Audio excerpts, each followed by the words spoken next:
O'Reilly. You need parts? O'Reilly Auto Parts has parts. Need them fast? We've got fast. No matter what you need, we have thousands of professional parts people doing their part to make sure you have it. Product availability. Just one part that makes O'Reilly stand apart. The professional parts people.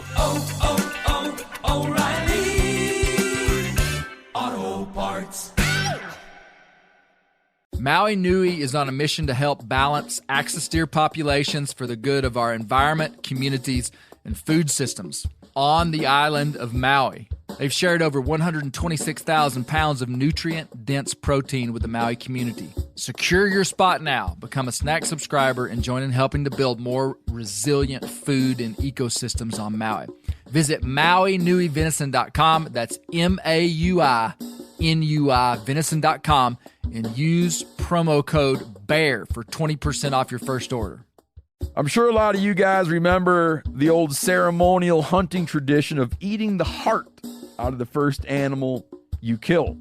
Meat from those organs are among the most nutrient-rich foods on the planet. You can get those same benefits your ancestors craved via convenient daily capsules from Heart and Soil. Find out more at heartandsoil.co. And remember, use code MeatEater for 10% off your purchase.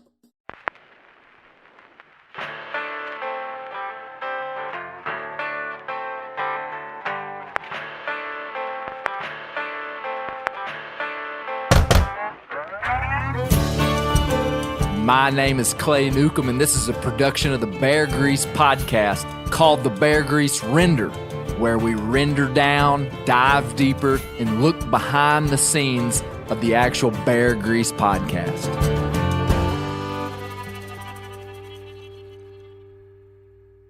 This is all pretty new, so I wanted to restate what we're doing. You're listening to the Bear Grease podcast, which is a documentary-style podcast about people who live their lives close to the land.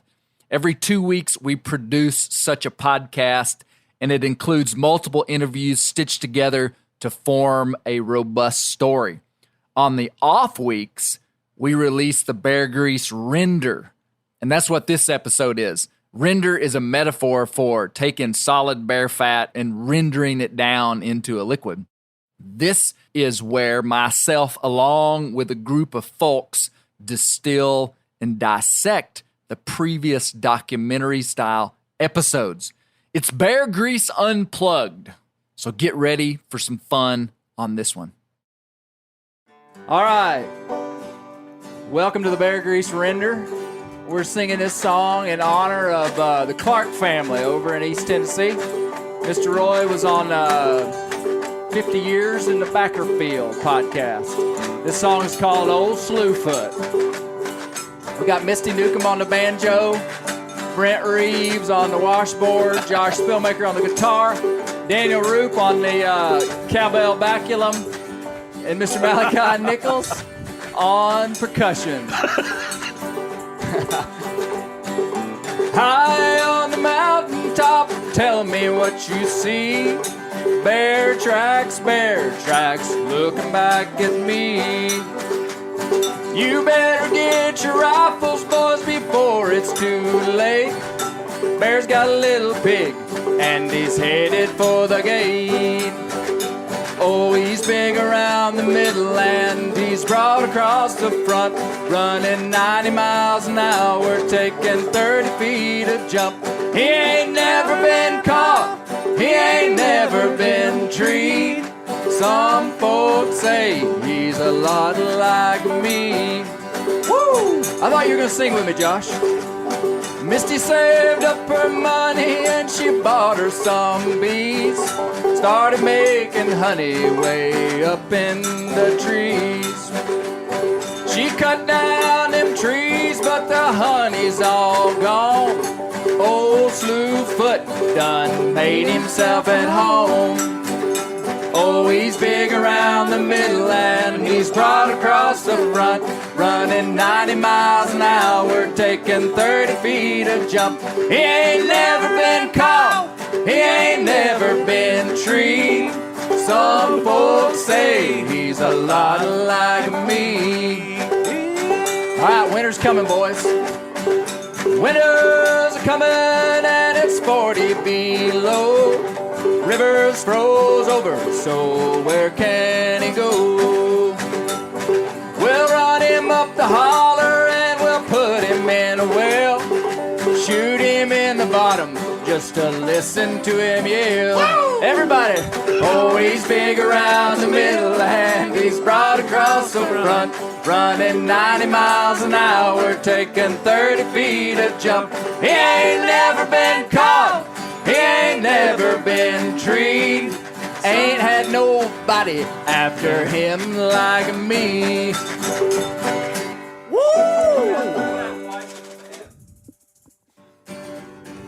He ain't Perfect. never been caught. He ain't never been treed. The ballad. He ain't never been caught. I can do a little Loretta Lynn. Hey, welcome to the Bear Grease Render podcast. The Bear Grease Render. This is the second Bear Grease Render.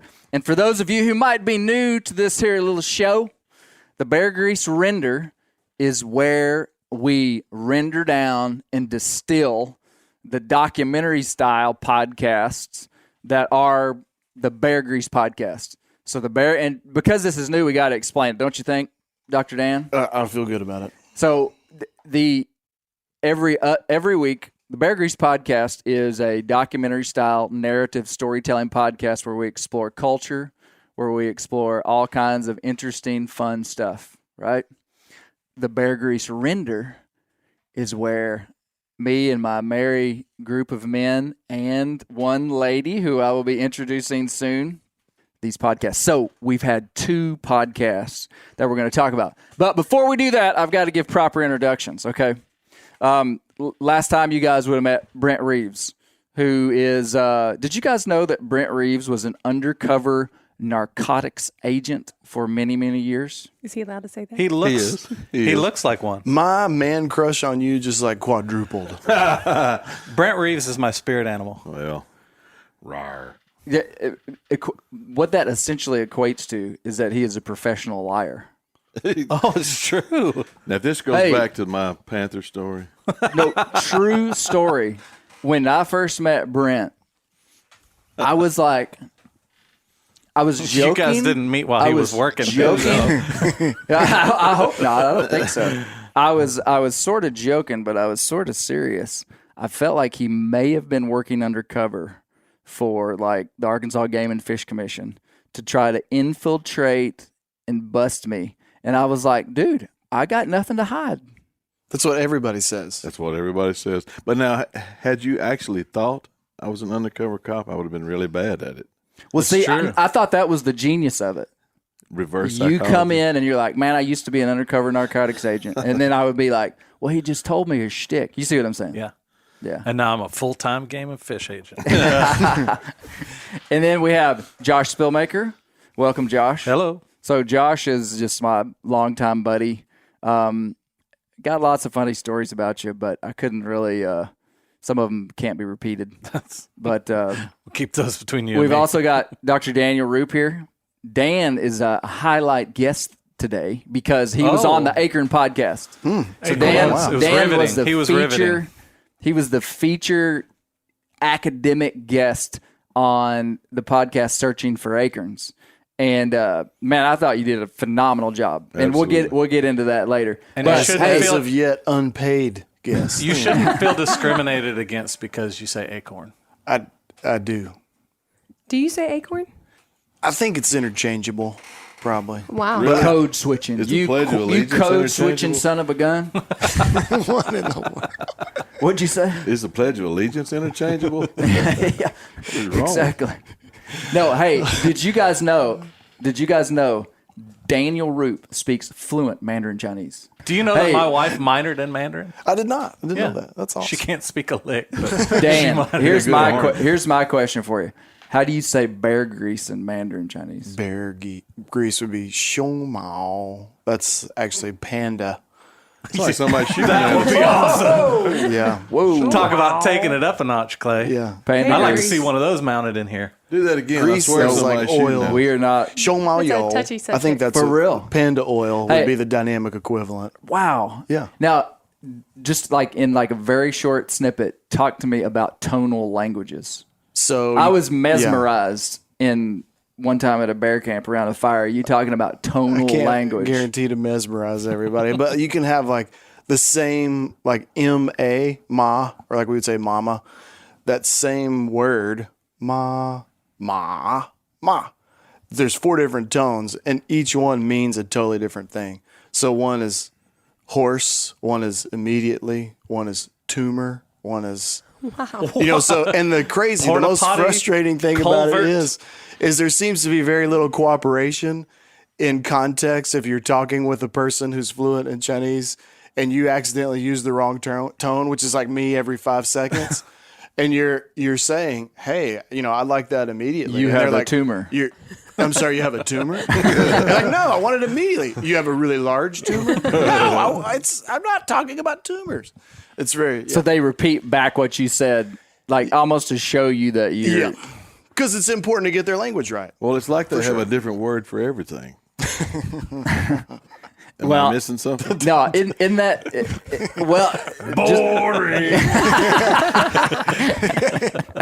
no, tonal language, man. That's like we don't have tonal That Are language. there is other weird. tonal languages? Yes, there are tons. Are Is we? Arabic tonal? I don't know the answer to that. Yeah. We use tone all the time, but it's like to communicate emotion or a question. Like kind of at the end of the sentence, you'll Yeah, go yeah. up. Right. But they use tone means meaning. And then, Hey, yeah. speaking of tonal languages, the most fascinating thing, and I'm not getting ahead of myself. We're still in introductions because Oh, there's okay. still 2 guests yet to introduce. Wow. But I want to bring this up. This book, Southern Mountain Speech by Cradis Williams. If in the most intriguing thing about 50 years in the Baccer Field with Mr. Roy Clark is his accent. Like, I just like hearing the man talk. And this book talks about how mountain people sometimes, well, they use that, well, I was going down through there to really emphasize, and they elongate the endings of sentences and bring them way up. And Mr. Roy does that all the time. Yeah. Are we talking about the podcast now, or are we still in No, we're not. introduction? We're still in introductions, Josh. Okay. I'd like to just say Arabic is not a tonal language. You Googled it. Okay. Okay, good to so know. we're going to come back to this because I want to talk about the reasons why the content that is in that podcast is in it. Okay, so directly to my left, Dr. Malachi Nichols. How are you, brother? What's up? Doing good. What do you think of that music? It was nice. It's nice live. I don't think I would drive home listening to it. though. It was nice live. Okay, that's You a, and that's Gary a Newcomb both. that's a nice way to say it. But you were a part of the band. I was Yeah. representing percussions. Yes. Will I Good. be invited back next week? I don't know. You were able to listen to the podcast, so Yeah. I know you got some meaty stuff to say. Yeah, some meaty, some acorn meat to be Ooh, specific. Acorn meat. That was actually a phrase He used showed quite a his bit. hand. He just showed us he his just hand. showed It his doesn't hand. Do you surprise trust me. me? Whoa, we're not into this yet, buddy. We'll get there. Introductions. Malachi. To my right is our guest of honor. Whoa. This is my wife, Misty Newcomb, Hi. who all you guys know. yeah. But Misty is, for many reasons, qualified to be here. But she has been on the Bear Grease podcast. We've said a couple of times the only person that's really not qualified to be here is Josh, because he hasn't been on an actual Bear Grease podcast. But everybody else has. But Misty was on Death of a Bear Hunter, So you're which keeping- has been one of the probably the most talked about of the podcast to date. Probably my specific contribution. It's It probably was the a most, great contribution. most talked about. Misty went Yes. with me at the end. Do you guys remember? Yeah. We Yeah. walked Erskine. down Oh, into yeah. where we Yeah. believe Erskine's grave to be, Yeah. and we got some commentary. So, Misty, how are you? I'm good. Thanks for asking. Nice banjo work. Thank you. You glad to be here? I'm very glad to be here. Misty's Okay. sporting her farm boots It's today. true. Yeah, Misty's I was got her going back boots and on. forth to the house. Hey, I want to say too that my dad, Gary Newcomb, was unable to come today. He loves coming up here, and a lady that was 98 years old, that was quite influential in his career, passed away, and the funeral was today. And he couldn't get around not coming. So he went to that funeral. Way to bring it down. Well, no, it's a celebration, man. Celebration. Golly, if you live 98 years old, yeah, for real, and people want to come to your funeral, you probably are doing pretty good. So, but hey, Gary Newcomb, there is like rumor on the internet of like a Gary Newcomb fan club. Multiple people. The Black Panthers. I think it's called the Black Panthers. The Black Panther believers. The Black Panther believers. Yeah. No, so there's a couple of things I want to bring up that some feedback that I got, okay? And I want you guys to chime in with your commentary. So, on the Akerns podcast, and that's what we'll talk about first, okay? We're going to get to a point where we don't have multiple episodes to discuss in every Bear Grease render. This one we have 2. Last Bear Grease render, we had a bunch more. But I had some guys hit me pretty hard for the way I think I was one of these people. Well, tell me what you were going to say. I have no problem with your use of whether you choose to say acorn or acorn makes no difference to me. What I do have a problem with is the way you pronunciation. I didn't know that was a word. I always thought it was pronunciation, like it was spelled, but apparently there's a new dialect. How do you pronounce Bear Grease? Josh, you had that so one this has going. Okay. Yeah. Every time. People, many people were like, Clay, great podcast. The You're an way educated you say guy. Pronunciation is totally wrong. I never even heard it. I didn't catch You it. didn't hear it? I didn't How catch do you it. say it, Did you hear Dan? it? I say it like you. Yeah. the right way. Pronunciation, do you really? Yes. You say pronunciation? It's Malachi. pronunciation. Pronunciation. It's pronunciation. Say it. You're German, though, pronunciation. aren't you German? Pronunciation. I was Pronunciation. raised just a few miles south of him, and we said pronunciation. Mm-hmm. I mean, in Hatfield, we said pronunciation. No, they didn't. I mean, it's not very if Hatfield's getting it right. Well, wow. It's fair game. Like that's exactly the kind of feedback I need. I think I'm not going to change. Dr. Daniel Rupp can work with you on You would your say tonality. pronunciation. I would. I guess I'm wrong. How would you Never say even that thought in about Well, Mandarin? the way that I think about it Fine. is I've never pronounced a word. And, been worried about the way I pronounced a word until now that I have to say pronunciation. Oh, my goodness. Yeah, I thought. You see where I'm going with this? Yeah, I thought you had a mini stroke because I never heard it sound like that. That's they So call it that was minstrel one play. thing. Yeah. That was one thing that came up. Hey, the people came out in droves to leave reviews on iTunes for us. Oh, really? Which Oh, is good deal. awesome. And we I mean, like, I don't know. Sometimes like you just want to do somebody a favor, just for no good reason, and it's helped us. And overwhelmingly like positive reviews. A couple not so positive. Did anybody stand up for me not having been on the Bear Grease podcast yet? Nobody was worried about that. We think it's the silent majority. Yeah. So to find those bad reviews, you'll have to go through and read all the other reviews. So you're not going to read them? Well, kind of like I the thought mean about, Twitter messages. I thought about giving. I think Give if us we the give too themes. much What- credit to the bad guys, then people are going to be like, "Well, let's leave a bad review." What So- happens if you read one and somebody's like, "Oh yeah, I never thought about I that." totally get it. That does sound. Let me change my review. So thanks to everybody that's listening that gave us iTunes reviews. That was really great. Acorn Podcast. A guy from Amador, California, sent me a private message on Instagram about this First Nation tribe called the Miwoks, Miwoks. And there's this big, and I believe it's sandstone. I'm not sure the type of rock that it is, but it's in this area that they used to camp and whatnot. And a lot of the Indians in California, there's several tribes that milled acorns into flour and made bread. And so there's this rock, this big rock that's about as big as the building here that we're in. And there were holes, divots in the rock where they had ground Oh wow. acorn flour for, presumably thousands of years. Right. And so he wanted to show me that. And there's an incredible video that was made in the 1930s about making acorn bread. And you could tell it was like a real deal Native American lady, and it was in California. I'm not sure if she was one of the Miwoks, but there's a video making bread from acorns, I think. It's on YouTube. But this guy said one of his friends is a Miwok, and he told his Miwok good friend about the Acorn podcast.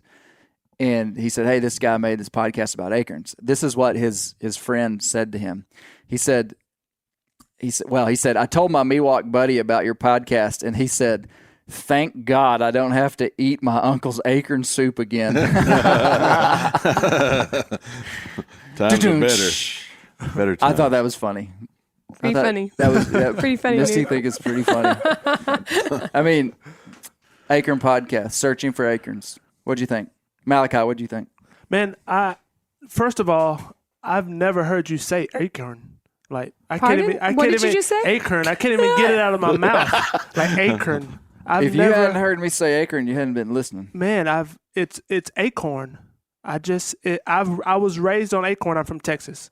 Yeah. And it's always been. I've always heard it and pronounced it. Now I can't even talk.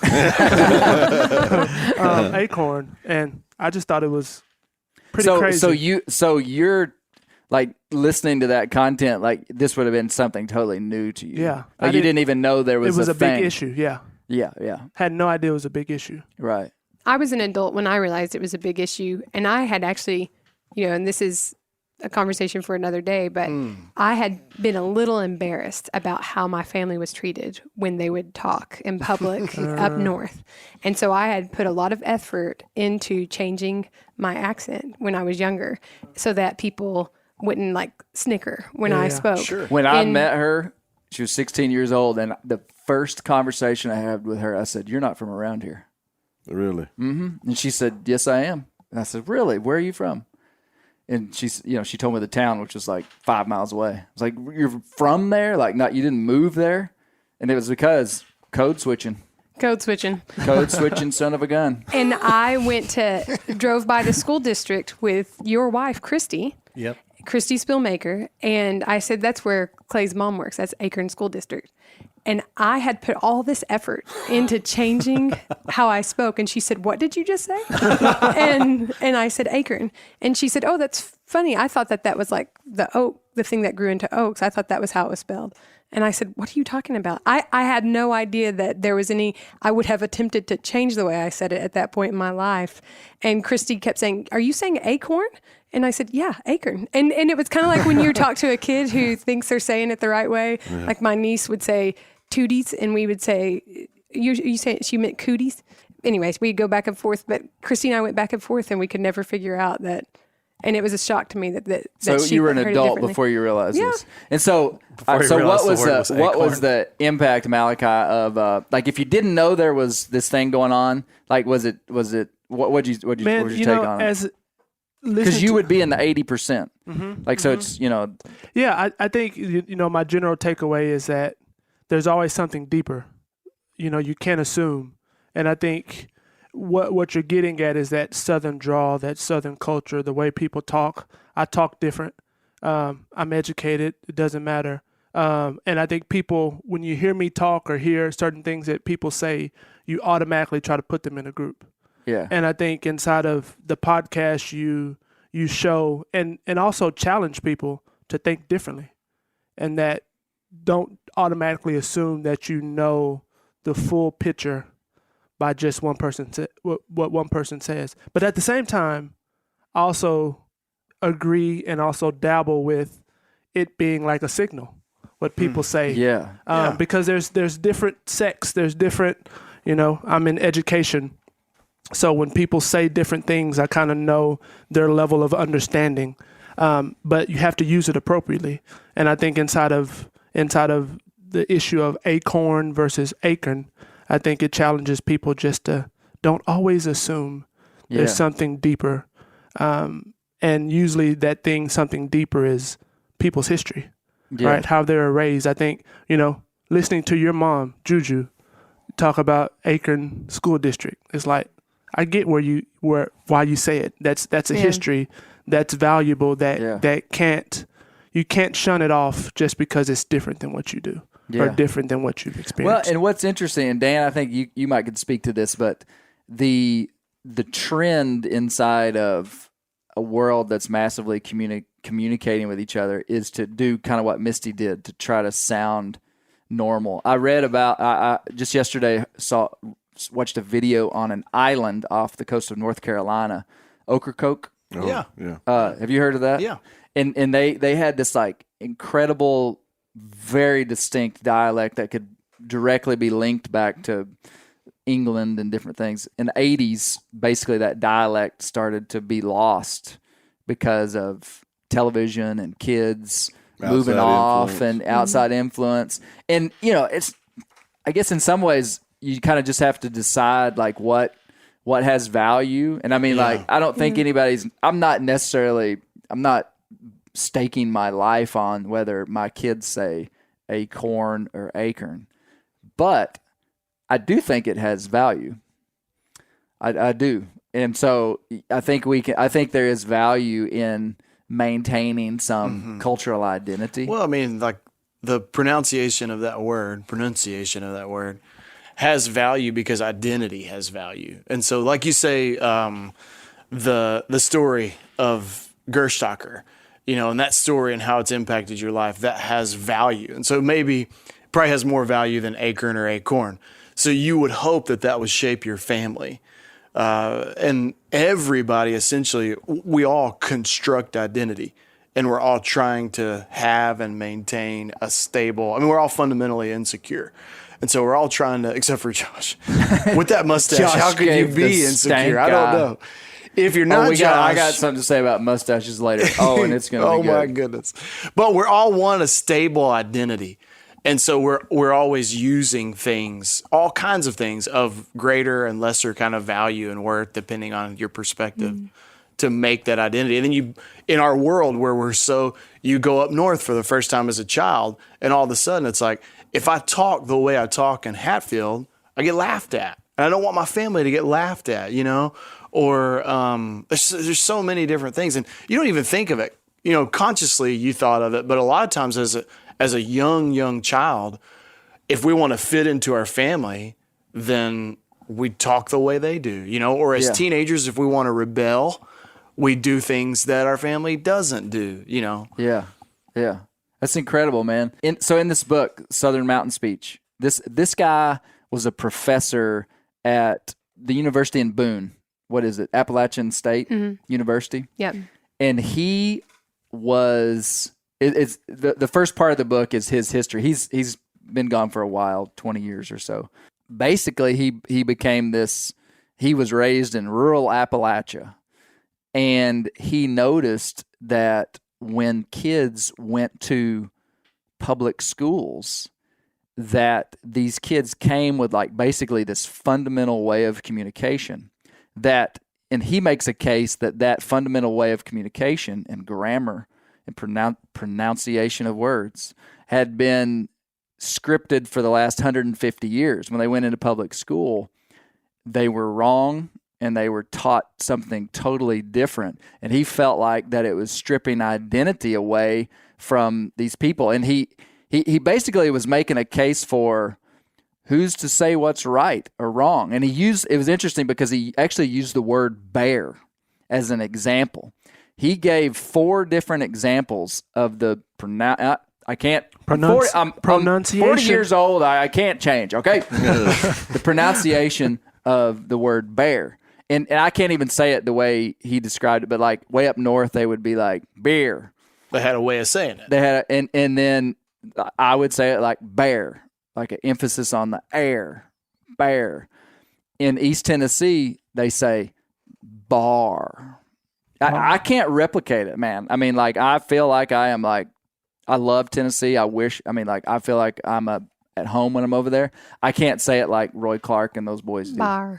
Bar. Do they say creek or crick over there? Crick is Midwestern, man. Okay. Crick is not Southern. He specifically said that. He said people in Appalachians don't say crick. I had a lot of people write me and say, you could have done that on creek and crick. And I was like, no, I've Don't even get never started on- said crick in my life. Have you, Brent? Don't even get started on pecan. I'm not particular on that word. Really? Pecan. 'Cause, yeah, It's pecan. That's pecan. what you put under the bed at night. It ain't what you eat in a pie. A pecan under the bed? Yeah. Yeah, pecan. Well, Misty's looking at me like I'm I want to crazy. know more about what you put under the bed. a pecan. The can you pee in. Oh, okay. You know what, Daniel, in that podcast, Daniel talked about community and the trust thing, and you seek out people that are part of your community that you identify with. While I'm sitting there listening to that, I'm driving back from Oklahoma, and I'm listening to that. When I was in basic training in Fort Sill, Oklahoma, of course, I'm in there with people from all over the United States. We all look the same. We all got the same haircut. Everything that we have and identify with is just like we're dressed and clothed and outfitted identical to the other 40 people in this barracks. Yeah. And the only thing that about midway through, I found myself talking with these 3 other guys all the time. We were just kind of like, if there was any downtime, we were always together. Nobody even thought to ask where we were all from. One guy was from Houston, Texas. The other 2 were from Tennessee, and I was from Arkansas. And we were the only people in there from the South, not one other person. And we didn't go together because of that. We were drawn together because we all talked the same. And it was, I never even thought about it. You found yourself just like drifting You just towards these gravitated guys. toward them. Yeah. I just read in the last couple of weeks, I can't remember the name of the author, but a study has been done on like the underlying factors of PTSD and men and women returning from tours of duty. And the psychologists are beginning to connect PTSD symptoms not to active duty like combat front lines encounters, but to I was embedded in a community where we shared everything. Yes. Language, culture. We wore the same stuff. We talked the same ways. You're using the same lingo. And for the first time in a lot of these people's life, they were part of a home, like a social group that had integrity across its kind of members. Yes. Yeah. And then you're removed from that. And all of a sudden you have all these, you're depressed, you can't sleep, you're anxious. And psychologists are beginning to say, yes, of course, intense combat experiences are, nobody's going to argue that's going to mess you up. But we underestimate the deep need that we have for what you experienced and how wonderful that was. Yeah. And we're just drawn to it. We want it. And successful organizations, successful companies, they use language to create culture. They've got acronyms, they've got lingo, they've got, even like Malachi, you're talking about in education, somebody uses certain terms, you can kind of tell what background they're coming from. We do this all the time, everywhere. But we can, have differences over it, but we don't realize how deep-seated that need is. Yeah. You know what really, when you're talking about that, it makes me think about, there's such a push in society these days for freedom. I want my freedom. I want to be able to do what I feel like I want to do.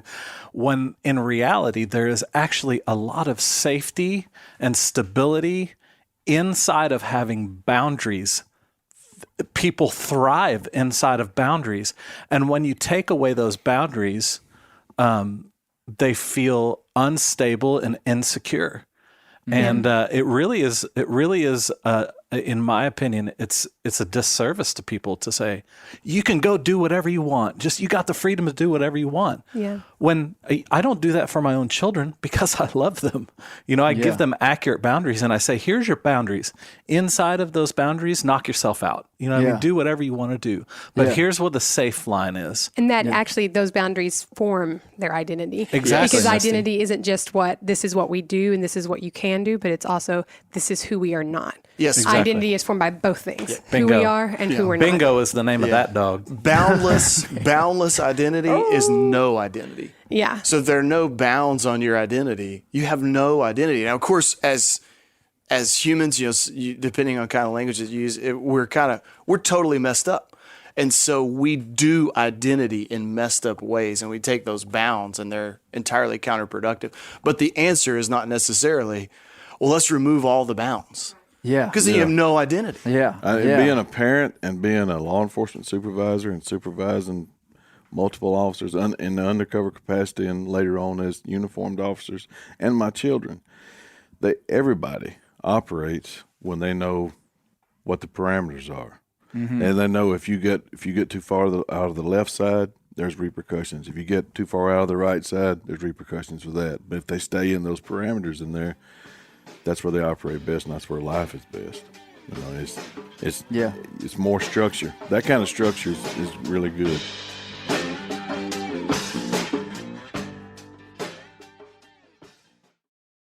O'Reilly Auto Parts are in the business of keeping your car on the road. O'Reilly Auto Parts offer friendly, helpful service and the parts knowledge you need for all your maintenance and repairs. I don't know if you stopped in at an O'Reilly lately, but I use one because we have one right not too far from my house. People there are super helpful. I don't care if I'm getting boat batteries, car parts, whatever. Love those guys. They got thousands of parts and accessories in stock, either in-store or online, so you don't have to worry if you're in a jam. The team at O'Reilly Auto Parts can test your battery for free, in or out of your car.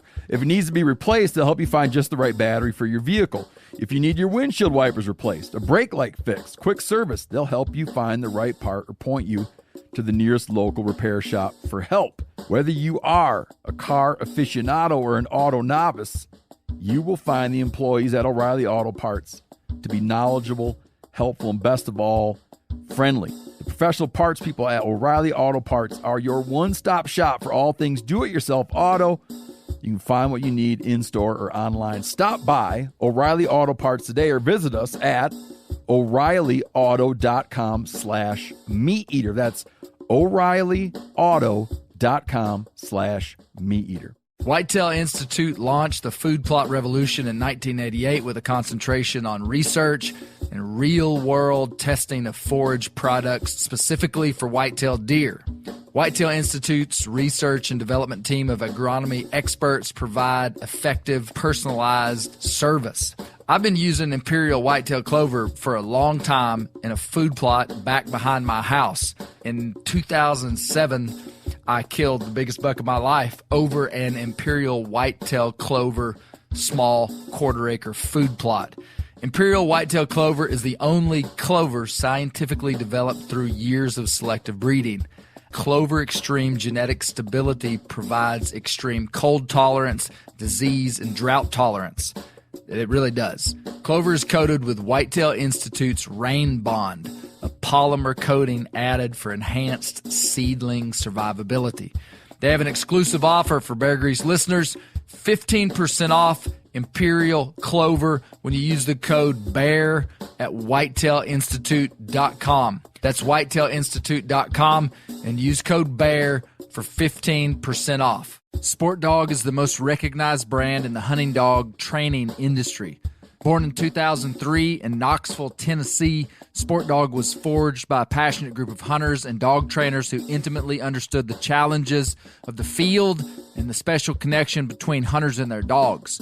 The people at Sport Dog know that having a well-trained hunting dog is more than just having a reliable partner. It's a commitment to their safety and unlocking their full potential. The Sport Dog promise to customers is simple: gear the way you design it. Every product Sport Dog builds is meticulously designed and rigorously tested in the field, ensuring it withstands the toughest conditions you and your dog may encounter. Trust Sport Dog, where innovation meets passion, to elevate your hunting experience and strengthen the bond with your local companion. Using tracking equipment on my squirrel and coon dogs is extremely important to me to track my squirrel dogs and my one old coon dog that's not very good. Get 20% off your first purchase using the code BEARGREASE. Go to www.sportdog.com/beargrease to learn more. Here's my biggest takeaway from the exploration of this word, which, in all honesty, I didn't know the answers to these questions that I set out to find. Like, this wasn't some, it wasn't some mastermind Prove plan. myself right. No, I really Ranella made fun of me about saying acorn. And I've picked up now that that's a word that people kind of cue in on. And so I was like, what's the deal? So everything I discovered on there, even talking to Dan, was a discovery. And this is the way I described it to him. It was almost spooky how familiar we were with what you said, Dan. just like social groups and identification and safety and trust. It's like you were describing to me an operating platform that I would have swore wasn't there because no one taught it to me, quote unquote. It was never conscious, but highly, highly connected to saying everyone, there's no escape from it. There's nobody that doesn't identify in some way. But this is where I feel like the veil gets pulled back because like you talk about like these social groups that we connect to. And I mean, and I have no shame in saying like when I hear somebody say acorn, like I want to give them a high five. Right. Now that I'm old and realize there's a difference. At first I just thought normal people said that. Right. But that is an external identifier of people. And they have stuff that they identify with that I do not. And by me identifying and having insight and awareness to my own self of what makes me feel comfortable and safe, I think that allows me to look into another person's culture who does something way different than me and be like, I get it. Like to look into, I mean, and I can just say like the opposite of rural culture would be urban culture. Right. And like sometimes it could be confusing for someone in the inner city to look at rural culture and just be like, I don't get it. I just don't get it. I mean, you could take me for example. Like I grew up in a pretty big city, 150,000, graduating class of 700, and coming into Arkansas, it's totally different than what I grew up on. And I think what you're describing is being able to see the value of people and being able to look at, even though what they're doing is different, there is possibly something I can learn and that I can build and bring inside of my life. Yeah. The only reason that I have a hunting license is because I watched You Josh. wanted to be on this podcast. That's the only reason. They asked me at the door, you got your hunting license? I said, just bought it yesterday. Hot off the press. Hard card. Watching Josh and Clay, go hunting with their sons. And, I'm never going to be the type of guy that wants to sit in a tree stand all day.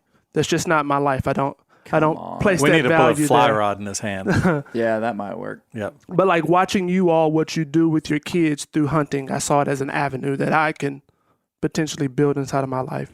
And so I think it's important that as you interact with people who might say things differently, who might do things differently, you have to look and say, like, what can I value from their life? Yeah. What can I take away that I can build inside of my own culture? Something that I think that's a beautiful thing, and I think we have to challenge ourselves to do that consistently. Yeah. It's a spiritual internal discipline to be able to, like, the passion with which I say acorn and wear cowboy boots sometimes and have mules and like kind of have this identity, external though it be. Like I can look into somebody else and be like, man, they're doing the exact same thing as me. There's food that they like. There's words that they like. There's smells that they like. There's literature that they like. There's kinds of people that they like, and they're doing the exact same thing as me. And I can respect that. So really my intent was not that the Akerns podcast would drive us deeper into our social groups. Silos. You've created intense division. Pick a side now, Daniel. One way or the other. You have taken another thing and ruined it. You are what is wrong with America. You have polarized this nation single-handedly. No, my intent is that awareness is going to bring Akerns will rise again. Really, man. I've said, and I said it again on the 50 Years in the Baccer Patch podcast with Mr. Roy, is that like my intent is not to highlight that culture and say that it's like the El Primo culture of anywhere. Man, I pray that somebody else is, and I know they are making media about other groups that I don't have insight into. That with pure intentions, my intention is not to elevate these guys it's just they're valuable. Their culture is valuable. Well, how boring would this place be if we were all the same? Yeah. Talking about boring. That would be boring. Yeah. Overall, companies would do good. Oh, yeah. And I'll buy stock in that. I have stock in it. It's the tension, and it's like the tension between I want to have my really tight knit social group that are similar to me and the same as me, but I love different things, and I don't want things to be bored. And so, like, it's this tension, and we're not good at living in the tension between two things. We kind of oscillate from one extreme to the other. Well, this is the truth, is that as humans, as the most conscious beings on planet Earth. Did you say beans? Beings. Beans. I'm sorry. I just wanted to make sure. I felt like we just diverged. Ma? Did you say ma or ma? No, this is not a total language. The most conscious beings on the earth. We have the right to complexity. Like, I challenge myself to be complex. Like, I love my culture. I do. I love it. I don't want to be anything other than that. I like it. But there's a complexity that can be built inside of us, a layer that's like, man, I bet if I love my culture, I bet that guy loves his culture. And I bet he's not that much different than me. And I bet he's a good guy. And it's complex. It's like a layer deeper of thinking that I think is real hard for people. Yeah. But it's not hard. Yeah. It's not hard. And obviously, I mean, I'm not saying, there are bad people in the earth. I'm not saying that we glorify them, but I'm saying as it pertains to culture, because our country really is in kind of like culture wars, right, in a lot of different ways. Because people are using these external identifiers, which is what you're talking about. Culture is an external thing. It's Right. the things that you can see and hear. They're using these external definers to build silos between and to draw lines between. And really what we should really care about is the internal definers that people use to define themselves and to build their lives. And those are the things that matter the most. And you can talk to a guy from Appalachian, you can talk to a guy from a city, and they have two different external cultures and two different external definitions of identity, but they can also very much so live their lives by the same internal principles and build their homes by those same principles. And those things are what make a person, a desirable companion or not. Why in the world did you settle for Clay? Hey, I want to spend the last little bit here talking about the Appalachian Mountain Culture podcast, because we're trying to get tied up. But Dan, I want to give you the floor one more time. Acorn podcast, Easily you the were the best star one. of it. Best one yet. Yeah. No, I think maybe like a mark of maturity will be able to know the bounds of your identity, but see something that's different and be able to celebrate. But it's so tricky because there are, like Misty said, highly negative ways of doing identity and going about it. Yeah. It's a tough place to live, this world. Yeah. Okay. 50 years in the Baccer Field. Impressions. So I listened to that podcast twice. Did you? The first time I listened to it, I have to say, now mind you that I married a woman whose family heritage goes to Southeast Oklahoma, and they are rural country folk. My wife's grandmother got married at 14. Her first two houses had dirt floors. One night we spent some time talking with her about what her life was like years ago, and we said, what was it like living through the Depression? And she said, well, we didn't know there was a Depression until someone told us it was over. Yeah. And that was just their way of life. And so even having spent a lot of time around my wife's family there, I did not understand what Roy Clark said until it was almost like I got fed the rubric of how to translate it the first time I listened to it, because the second time I listened to it, I understood every word he said. Really? You had a hard time understanding the first time I listened to it. I was doing some work while I was listening to it, but it was like, I'm not sure what that whole string of words was. But the second time, it was like I caught every single syllable that he said. So I thought that was very interesting, just that culture of speak, that dialect almost He has the most unique dialect that I've heard over there.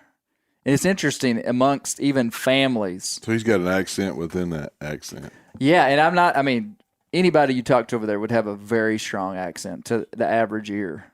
But Mr. Roy's, like, I would actually like to get somebody that like a language specialist to like dissect some of the things he says, because it's just so unique.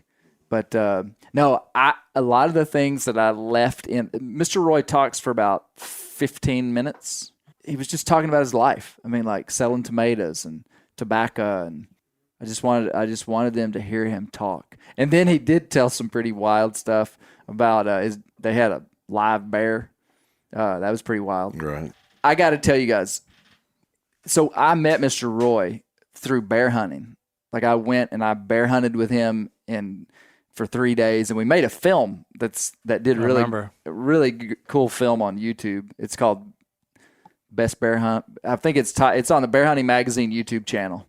I think it's titled the Best Bear Hound Hunting Film of All Time or something. I was trying to do like a catchy tagline, but it turns out that it was. It was incredible film. So that's how I met Mr. Roy. And man, let me tell you something. You don't just walk into East Tennessee and people just open their doors to you. They're just like anywhere. Like they never asked for attention. They didn't invite me to come to them. When I first met Mr. Roy, they wouldn't even give me his phone number. Really? I had to go through somebody to get to Mr. Roy. I communicated multiple times. Appalachian Mafia. Through someone. So over the years, I've developed a relationship with Mr. Roy. And I mean, he just has a way about him. And it's hard to describe, and you can't replicate it. Like I can't watch him and do what he does and me be like this. But he is like, when you watch him interact with his family, when you watch him interact with you, you feel like you're the guy's best friend in the world. And here's the best example that several times I've stayed with them all day and ended up driving home through the night. So we might have hunted all day. And then once it got dark and we skinned a bear, I was like, fellers, I'm out of here. And had a 12-hour drive home. Mr. Roy called me at 2 a.m. Clay, you doing all right, buddy? Making sure you're awake. Yep. I just woke up and was thinking about you. You staying awake? I mean, just call me when you get home. I mean, little stuff like that, just normal. But it's like he makes everybody feel welcome. I can't tell you, like, my mom is, she's known as the queen of hospitality. Right. Oh, yeah. And I watched people as a child that would come in contact with our family, and the way that my mom would care for people and take care of them and do things that she know they would prefer. And as I was growing up, as I've become an adult, there's something very special inside of a culture that makes people feel valued. Yeah. I was talking with my daughter the other night, and it's more than just making people feel comfortable around you. There is something lacking in the world that makes people at an internal level feel valued. And like Misty was talking about just a minute ago, because I don't care what you do doesn't define you. Who you are is what defines you. And when you come in contact with someone who sees the value in you and cares enough to call you in the middle of the night, that's a pretty special thing. Yeah. I mean, that's something that's unique and rare. Yeah. And honestly, quite beautiful. Yeah. I mean, it's amazing what that does. And I think just listening to that podcast and hearing you talk about their family, it's like something that they have cultivated inside of their little clan. Yeah. And when you're able to come in contact with it, you realize the special thing they have. Yeah. Yeah. The other thing that I wanted to bring up was, what did y'all think about Britt Davis, Mr. His Britt dad. Davis? 7-minute interview. Yeah, how Phenomenal. about that? Pretty amazing. He was Was he 13 when he bought When he that bought that property. house, and Yeah. his dad, Yeah. his dad died, right? Yeah. He was 13 years old and grew a crop of tobacco and Can you bought the farm that That he they're- lives on Yeah. to this day. Literally bought the Holy farm. cow. I mean, And- that's and a heck of a mantle to put on a 12-year-old kid. Yeah. they didn't, it wasn't like somebody said, "Hey, Clay, ask Mr. Britt about how he got his house." That because they would have done that because they did that about a couple other things.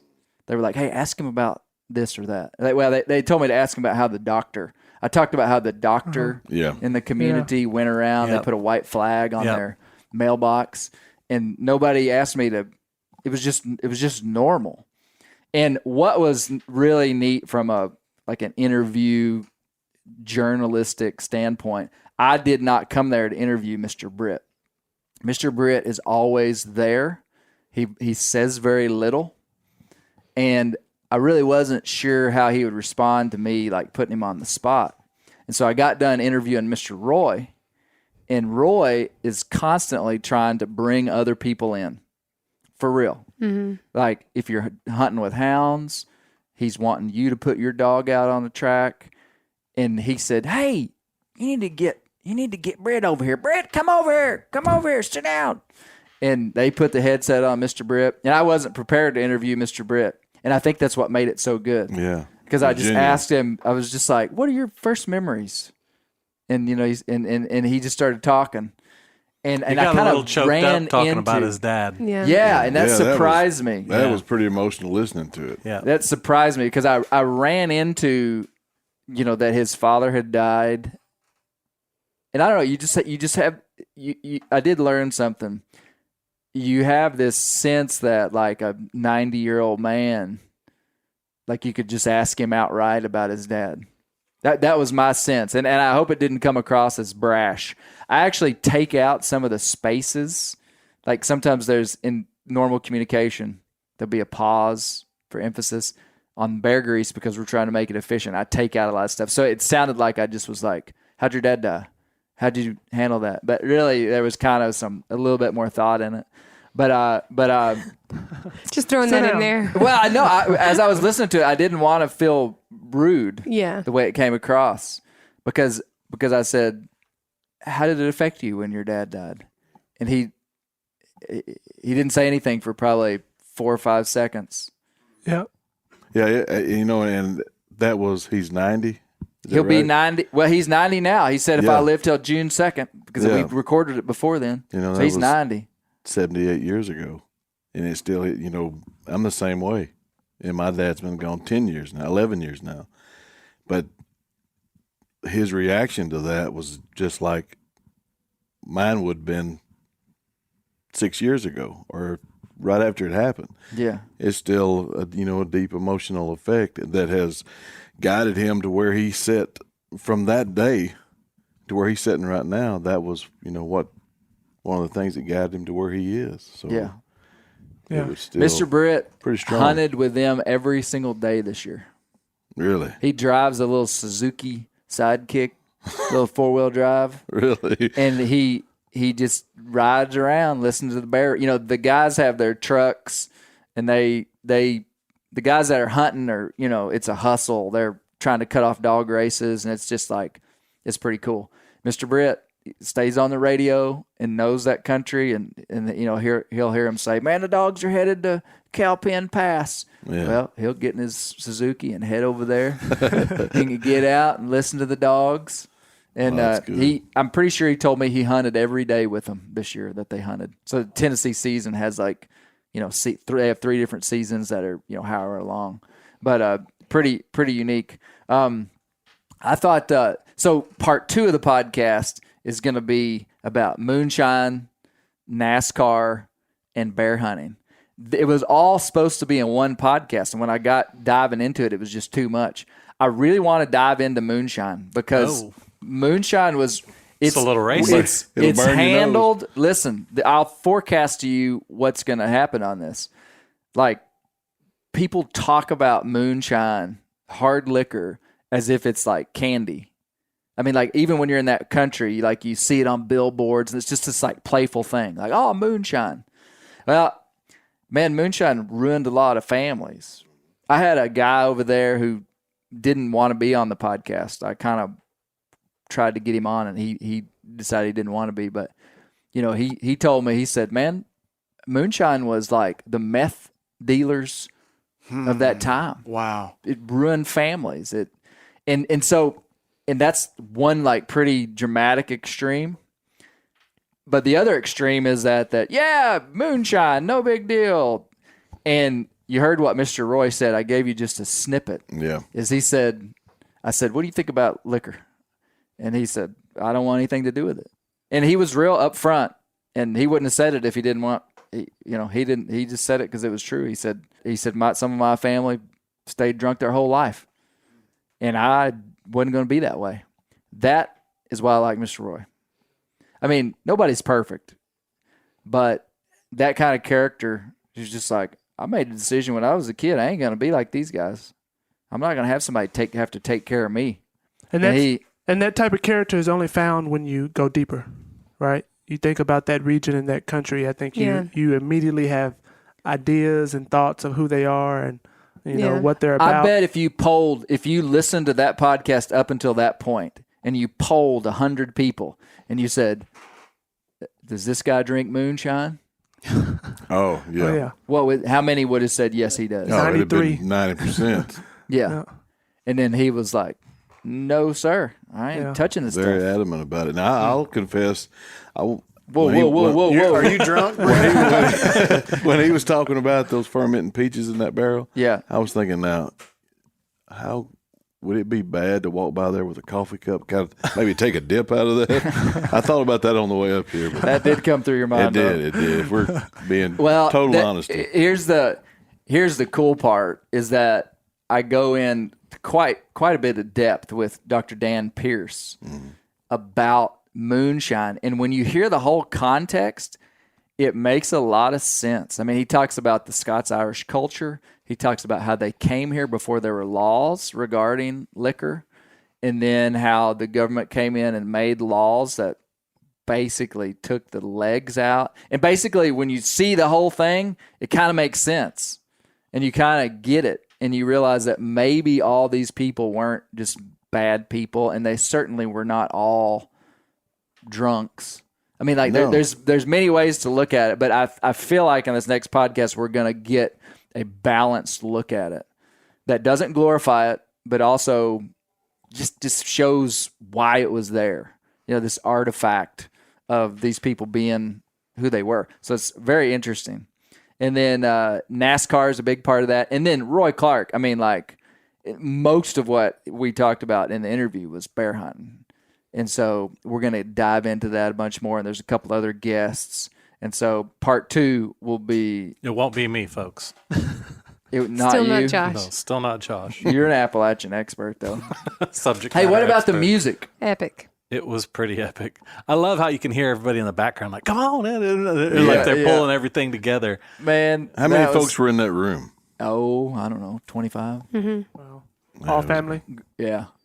Yeah. We were the only people that weren't. There was a couple of neighbors. Family there. or family-like. They kind of take care of, Yeah. you get lumped in the family. Yeah. There'll be some more music on the next podcast, but what'd you think about Ola Belle Reed? Oh, wow. That's a treasure. Wasn't that cool? Yeah, absolutely. I wanted to show her, she, like, obviously none of us knew her or anything. Right. But she was a iconic Appalachian woman and banjo player, songwriter, and I called her a philosopher because she kind of was. Do you know when that recording was from? 1973. I mean, the stuff she was saying was just like, how apropos to today. Right. Yeah. You know? Yeah. She was You can't make fun of it. She was very balanced, and there's quite a bit of recordings of her talking, and I loved how she said she's not trying to go backwards. She in other places in her speech, she's like, I'm not saying that we need to go back to these times, and that's how I ended the podcast. Is I said I hope people don't get Right. the idea that like I am like lustfully looking back at the past, wanting to go back, because that is not true. The only way to progress is we got to find ways to be relevant today. Right. And that is my goal. Yeah, I think that that's even a part of the bear grease is that you're acknowledging the good and you're taking the good from these ancient things, but you're combining them together with progression, movement forward, advance. How did you think I ended the podcast, Miss Newcomb? Would you have done it any different? Always. Right answer. Right answer. Misty or Gary Newcomb won. Misty's like, I give it a strong 6. I'll give it. I Out think of Gary 15. gave it a 3, right? No, I don't know. 5 No. stars. My favorite podcast.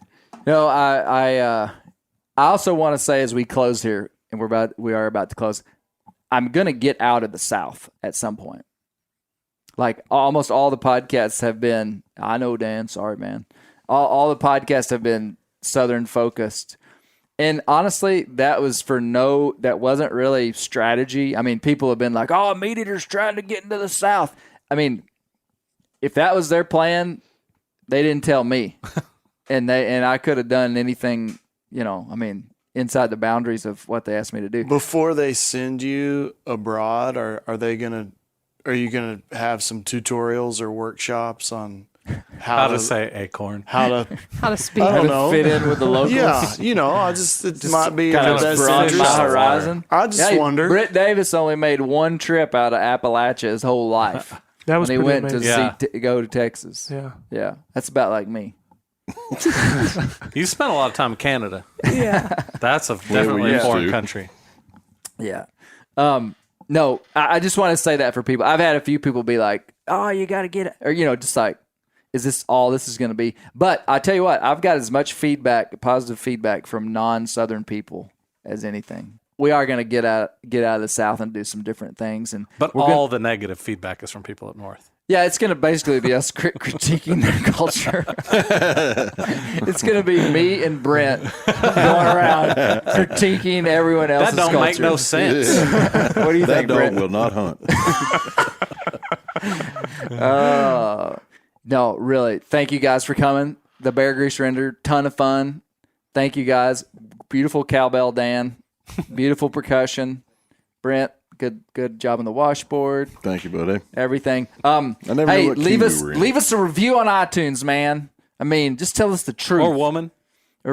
Man. Right. When I say that, I mean mankind. This is the kind in of thing general. you can't do when you leave the South. This needs to be in the workshop. Ooh, hey, this is what I was going to end on, and I'm not like, maybe I am trying to bring this up, but Joe Rogan. Did you hear the compliment he gave yeah, on the my mustache. mustache, Josh? I did. I think I I- did, and I was like, it was like, I'm so proud. I kept waiting for him to give you credit. That yeah. was It was Clay's chance. That was his I chance. was Sorry, like, Josh. just the way he described it. We should ask though. Joe Rogan is probably an urban dweller. How many mustaches is he exposed to? hipsters have mustaches like crazy. Oh, getting the stink eye from Dan. The stank eye. Yeah, that came out of left field for me. Hey, it's a so good mustache. I didn't. Hey, if anybody from the Bear Grease world doesn't know, check out the whatever episode it was on. I was on Joe Rogan. That was pretty cool. Pretty Check cool. it out. Check it out. Everyone in this room's totally unimpressed. They've never heard of Joe Rogan. Probably none of you have either. Joe Hoogan? That are listening. I think to it's this. Rogan. Yeah, there was a lot of confusion in my family. It's kind of a It's big actually letdown when you like tell your funny. dad, "Hey, Dad, I'm going to be on Joe Rogan," and he's like, "Who's she?" Well, my son Hunter, he was very impressed. He's still impressed. He called me and talked to me about it today. Malachi's wife thought that Clay was going to, I don't know the chain of events, but thought Clay was going to do carpool karaoke with Joe Rogan.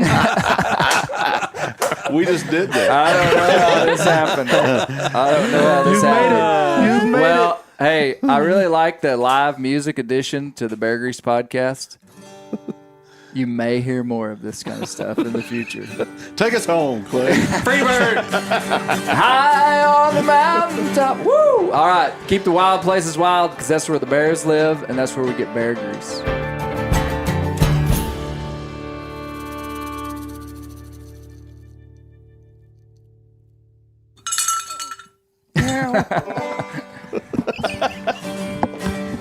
High on the mountaintop, tell me what you see.